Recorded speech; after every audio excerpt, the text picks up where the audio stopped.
Di antara hamparan sawah yang menghijau dan jalanan berkelok yang masih diselimuti embun pagi, suara knalpot motor tua meraung pelan, menyatu dengan kokok ayam dan desir angin. Desa Lemah Habang belum benar-benar terbangun, tapi satu sosok perempuan sudah melaju pelan menembus kabut. Namanya Rana, cewek berani, cuek, dan selalu pakai jaket hitam lusuh warisan almarhum ayahnya. Ia bukan tipikal gadis desa yang suka duduk manis nunggu dilamar.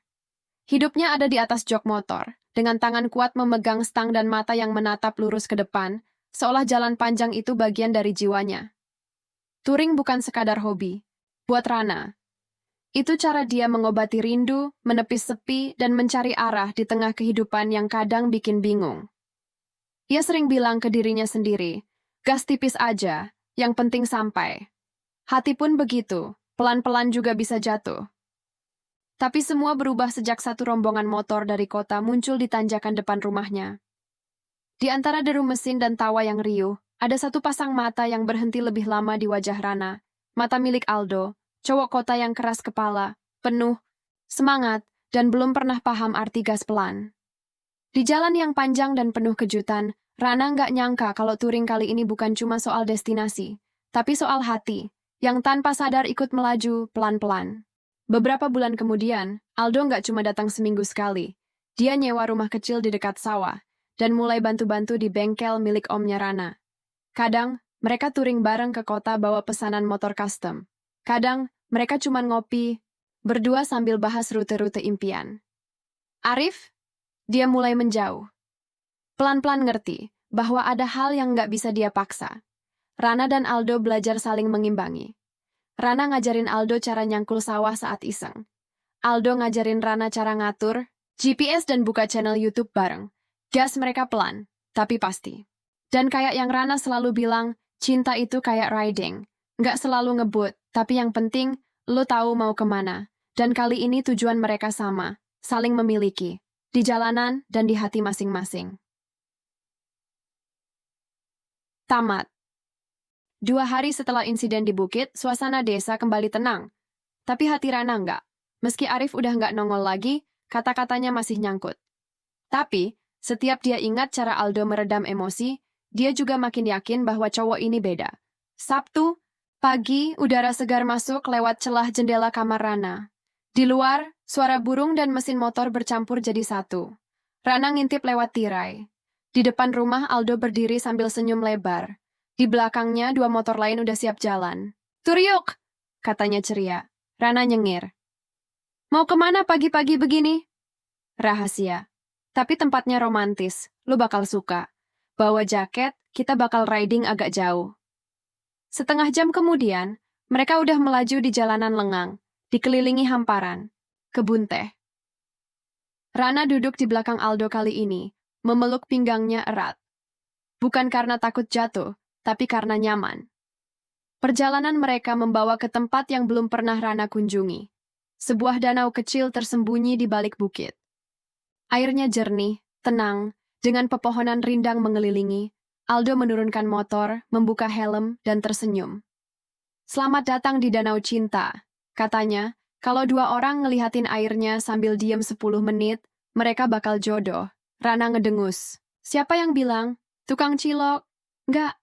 Google. Tapi, ya, worth dicoba, kan?" Mereka duduk di pinggir danau. Hening. Cuma suara angin dan dedaunan yang bersenandung.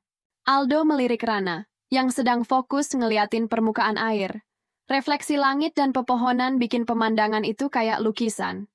"Ran, gue serius soal kita," kata Aldo pelan. Rana menoleh. "Gue juga nggak main-main, tapi ini nggak gampang. Dunia, kita beda. Tapi tujuan kita sama, kan? Kita suka reading, suka alam, suka kebebasan, dan gue suka lo." Rana diem. Jantungnya berdetak makin kencang. Tangannya bergerak pelan, nyentuh jari-jari Aldo yang dingin. "Gue juga suka lo, Do. Tapi kita gasnya pelan-pelan aja, ya. Biar awet, nggak overheat." Mata mereka saling terkunci. Dan ketika angin bertiup lebih lembut, Aldo menyentuh pipi Rana, lalu mencium keningnya. Sebuah ciuman yang nggak terburu-buru. Kayak touring santai di jalan mulus. Malamnya, mereka duduk di teras rumah Rana, ditemani kopi dan lampu Petromax. Ibu Rana keluar, membawa pisang goreng. Aldo, kamu suka anak saya, ya? Tanya Ibu Rana tiba-tiba. Aldo terkejut. Rana nyaris tersedak. Iya, Bu. Saya serius. Saya tahu kami beda latar belakang. Tapi saya mau belajar. Dan kalau diizinkan, saya ingin terus hadir di hidupnya. Ibu Rana tersenyum. Yang penting, kamu tahan. Banting, nak. Rana itu keras kepala. Tapi kalau udah sayang, dia total. Malam itu, di bawah bintang dan nyamuk desa yang setia berkeliling, hati Rana dan Aldo makin dekat. Nggak perlu kata-kata besar. Nggak butuh janji bombastis. Cukup saling tahu arah dan mau gas pelan-pelan bareng. Hari itu, Aldo dan rombongannya mampir ke warung kopi Bu Inem di tengah desa. Warung kecil itu biasanya cuma ramai sama bapak-bapak nongkrong. Tapi karena motor-motor gede parkir di depan, anak-anak muda pada penasaran. Rana yang lewat sepulang dari bukit sempat ngelirik ke arah warung. Dan lagi-lagi, tatapannya ketemu dengan si cowok asing itu. Tatapan yang bikin jantungnya berdebar setengah bingung. Tapi Rana nggak suka drama. Dia gas aja, seolah nggak terjadi apa-apa. Siangnya, saat dia bantu di bengkel Om Juki, tempat dia biasa nongkrong sambil ngulik motor tua, Aldo muncul. Sendirian. Bengkel ini yang punya motor custom itu ya? Tanya Aldo, sambil melirik motor CB tua yang udah dicat ulang jadi hitam doff. Iya, mau servis mas? Jawab Rana ketus. Aldo senyum. Enggak, mau kenalan. Rana menatap datar. Kenalan? Sama motor? Aldo ngakak. Kalau bisa, boleh juga. Tapi gue maksudnya, sama lo. Dan begitulah awalnya. Awkward, bikin males, tapi juga lucu. Hari-hari berikutnya, Aldo makin sering mampir ke bengkel. Kadang bawa kopi, kadang bawa oli. Kadang cuma duduk diam sambil ngelihatin Rana ngelas knalpot.